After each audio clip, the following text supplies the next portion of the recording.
Hi friends, నేను చెప్పేది రియల్గా జరిగింది రియల్ ఇన్సిడెంట్. ఒక మారుమూల గ్రామం. ఆ ఊరికి సరైన ఫెసిలిటీస్ కూడా లేకుంటాయి, ఒక రోడ్డు మార్గం కూడా లేదు. ఆ ఊరికి ఏదైనా వెహికల్ రావాలంటే 8 కిలోమీటర్ల దూరం ఆగాల్సి వస్తుంది. 8 కిలోమీటర్లు వీళ్ళు నడుచుకుంటూ పోతేనే ఆ వెహికల్ ఎక్కగలుగుతారు. కొంచెం చిన్న చిన్న టౌన్ లాగా ఉంటుంది కదా, ఆడి వరకు పోగలుగుతారు. అటువంటిది ఆ ఊర్లో ఉన్న వాళ్ళకు ఏదైనా ఆపద వచ్చిందనుకో, ఎమర్జెన్సీ ఉంటే వాళ్ళ పరిస్థితి ఏందో ఒకసారి ఆలోచన చేసుకోండి. అదే పరిస్థితి వీళ్ళకి వచ్చింది. ఒక తల్లి, ఆమెకు వాళ్ళు ఉండేది అడవి ఏరియాలనే. ఆమెకు ఒక పాము గడిచింది, విషపూరితమైన పాము. ఆమెను బతికించుకోవడానికి ఆ ఊరి వాళ్ళు కొండలెక్కి గుట్టలెక్కి ఫోన్ ద్వారా అంబులెన్స్కి ఫోన్ చేయడానికి చాలా ట్రై చేస్తారు. కానీ ఆ అంబులెన్స్కి రీచ్ అయినా ఆ ఊరికి రాలేదు, ఎందుకంటే రోడ్ ఫెసిలిటీ లేదు. ఆమె కూతురు ఉంది, యుక్త వయసు ఉంటుంది.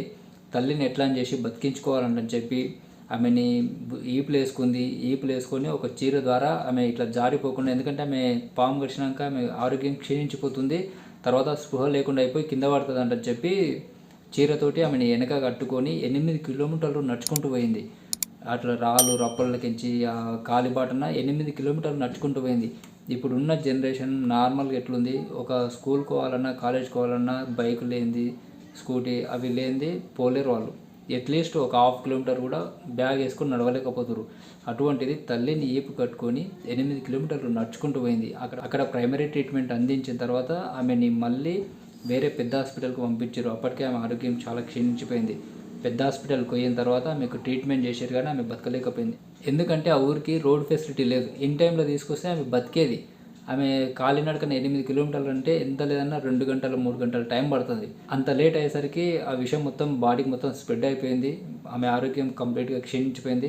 ఎంత పెద్ద హాస్పిటల్ తీసుకుపోయినా కానీ, ఇంకోటి వాళ్ళు పేదవాళ్ళు పోగానే రప్పున వీఐపీలకు ట్రీట్మెంట్ చేసినట్టు చేయరు. అది ఇది ఫార్మాలిటీస్ అవి ఇవి ఏవేవో చెప్పి కొంచెం లేట్గానే స్టార్ట్ చేస్తారు. అట్లా స్టార్ట్ చేసి ట్రీట్మెంట్ చేసేసరికి ఆమె చనిపోయింది. ఆ కూతురు పడిన శ్రమ మొత్తం వేస్ట్ అయిపోయింది. కానీ అటువంటి ఊళ్ళలో కూడా రోడ్ ఫెసిలిటీ ఉండి కొంచెం అన్నీ ఇటువంటి మినిమం సౌకర్యాలు లభించినాయి అనుకో, వాళ్ళు కూడా కొంచెం మంచి లైఫ్ని లీడ్ చేస్తారు. ఓన్లీ హెల్త్ పరంగానే కాదు, ఎడ్యుకేషన్ పరంగా కూడా అటువంటి ఊరోళ్ళు చాలా వరకు బ్యాక్ అయిపోతుంటారు. అంత దూరం ఇప్పుడు ఒక రోడ్ ఫెసిలిటీ లేనిది ఆ ఊరికి ఒక స్కూల్ ఎట్లా ఉంటుంది, ఇంకా వేరే హయ్యర్ ఎడ్యుకేషన్ అనేది ఎట్లా ఉంటుంది ఒకసారి ఆలోచన చేసుకోండి. అటువంటిది వాళ్ళు వేరే ఊరికి పోయి కొంచెం దూరం నడుచుకుంటూ పోయి చదవాలంటే చదవలేరు. కాబట్టి వాళ్ళు మొత్తం స్టడీస్ మొత్తం బ్యాక్ అయిపోతాయి, అంతా డ్రాప్ అయిపోతారు.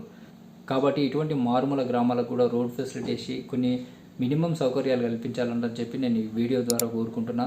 మీకు ఈ వీడియో నచ్చితే లైక్ చేయండి. మరిన్ని అప్డేట్స్ కోసం ఛానల్ని సబ్స్క్రైబ్ చేసుకోండి. Thank you friends.